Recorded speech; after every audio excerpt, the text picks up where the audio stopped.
Number 1. Drink 8 glasses of water a day. Hydration is important. No one's denying that. But this oddly specific 8 glasses a day rule?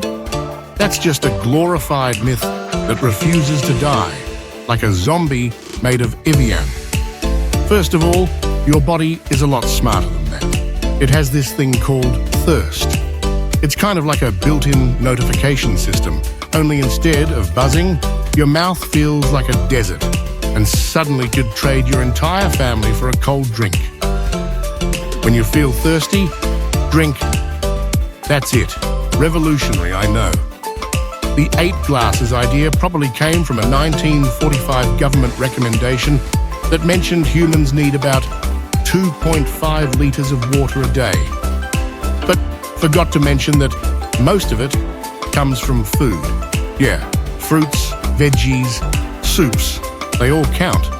Even coffee and tea hydrate you, despite what your local overhydrated fitness influencer says. So unless you're training for the Sahara Olympics or sweating like a rotisserie chicken in a sauna, forcing yourself to guzzle water all day might just leave you bloated, peeing constantly, and wondering if you accidentally developed a hobby. Basically, drink when you're thirsty. Don't live your life like it's a hydration challenge on TikTok. Number 2. Always stretch before exercise. Ah yes, the sacred pre-workout ritual. Awkwardly lunging in a public space while praying no one makes eye contact. Stretching before exercise feels right. It looks athletic. It tells the world, hey, I have a plan. But the reality? Static stretching before a workout might be making you worse at that workout. Surprise! Studies have shown that holding long stretches before exercise can actually weaken your performance, especially in strength and speed-based activities. Think of it like trying to launch a rubber band after you've already stretched it out to the point of sadness. Why?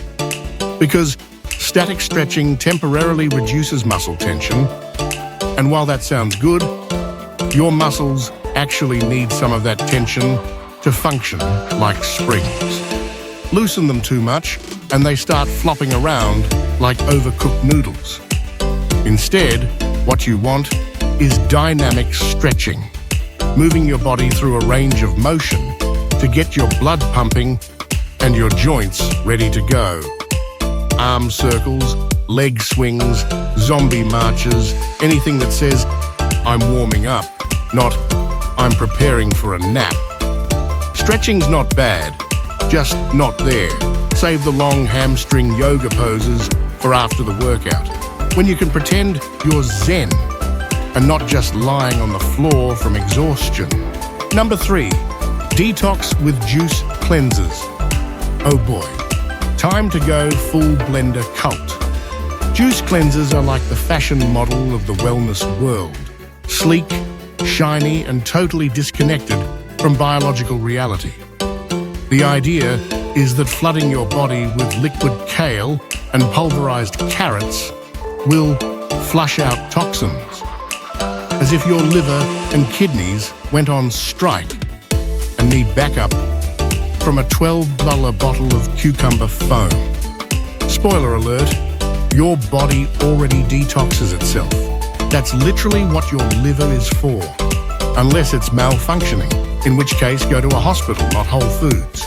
Worse, juice cleansers can actually mess with your metabolism. Most of them are super low in protein, fat, and fiber. You know, the actual stuff your body uses to function. So while you're sipping on a glorified fruit slurry, your body's wondering where all the real food went. You might lose a few pounds, sure, mostly water, muscle, and dignity. And then your body clings to calories like it's bracing for a famine. The cleanse ends with a binge, and congratulations, you've just played nutritional seesaw with your organs. So unless your definition of clean includes lightheadedness, blood sugar crashes, and spending $60 a day on liquefied celery, maybe just eat normal food?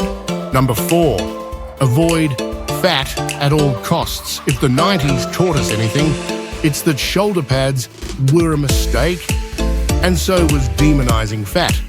Back then, fat was the villain. Every product went low-fat, non-fat, or literally cardboard. But here's the plot twist. Fat is not the enemy. In fact, your body needs it, like desperately. Fat helps you absorb vitamins, build cell membranes, regulate hormones, and make your brain not feel like a confused sponge. Certain fats, like omega-3s, are essential, and yet somehow people thought replacing fat with the sugar and processed nonsense was a good trade. It wasn't. That's how we got snack cakes pretending to be health food. Yes, too much fat can lead to issues, especially the saturated and trans kinds. But too little fat? That leads to brittle nails, hormonal chaos, and the vague feeling that you might cry over an empty salad. The truth? Healthy fats from avocados, nuts, olive oil, and even, gasp, eggs are not just okay. They're good for you. Your brain is like 60% fat. Feed it. Fat doesn't make you fat. Overeating anything can. So the next time someone tries to tell you fat-free equals healthy, ask them how their dry toast is going. Number 5, you need to eat breakfast immediately after waking up. Breakfast. The most important meal of the day, right? Except that line was literally invented by a cereal company. Seriously? John Harvey Kellogg and the early food marketers wanted you to believe that skipping your cornflakes was a sin against nature. But biologically, not everyone needs to eat first thing in the morning. In fact, for some people, forcing down food at 7 a.m. can spike blood sugar, increase grogginess, and actually slow down their energy curve. Your body's hunger rhythms are managed by something called the circadian rhythm. And for many people, appetite doesn't even properly wake up until a few hours after you do.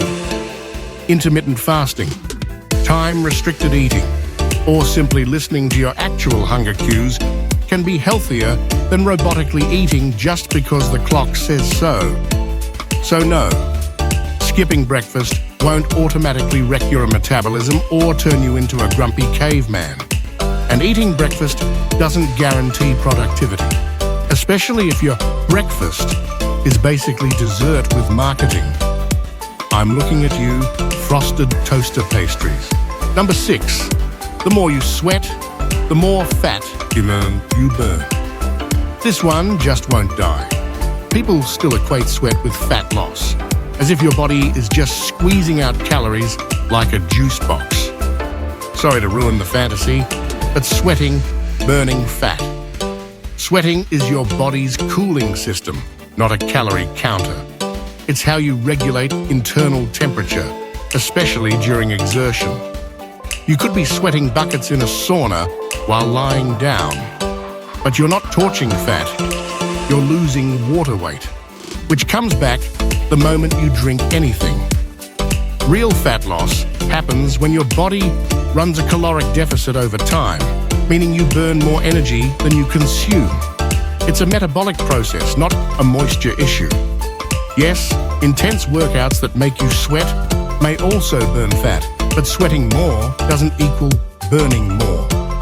Also, excessive sweating can dehydrate you, mess with electrolytes, and give you the world's worst gym selfies. So ditch the sweatsuits and stop judging your workout by how drenched your shirt is. Focus on consistency, not puddles. Number 7, you need supplements to be healthy. The supplement aisle, where hope comes in a capsule and your wallet leaves lighter. Let's be clear, some people do need supplements. Vitamin D, iron, B12. They're crucial for certain people with specific deficiencies or dietary restrictions. But the idea that everyone needs a dozen daily pills to be healthy, that's just really expensive pee. Most supplements are unregulated, undertested, and based more on marketing than necessity. The human body is actually incredibly efficient at absorbing nutrients from food.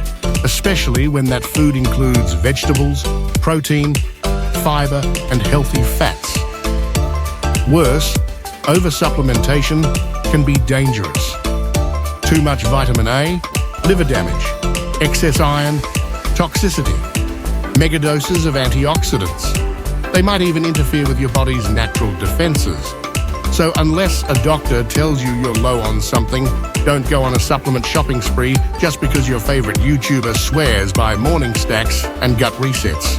Spoiler, their abs probably came from diet, discipline, and lighting. Number 8. You burn most of calories at the gym. Everyone thinks the gym is where the magic happens. But here's the twist. Your body burns most of its calories just keeping you alive. Breathing, thinking, digesting, sleeping, that's your basal metabolic rate, BMR, and it's responsible for up to 70% of your daily burn. The actual workout you suffered through, it might account for just 10 to 15%. A slice of pizza could undo that effort in 3 bites. This doesn't mean exercise isn't important. It's crucial for strength, mental health, longevity, metabolism regulation, and more. But if you're trying to earn or burn off every meal at the gym, you're playing a losing game. Real change comes from lifestyle, moving often, eating mindfully, managing stress, sleeping enough. So next time you skip a workout, don't spiral. Your body is still working overtime in the background to keep you alive.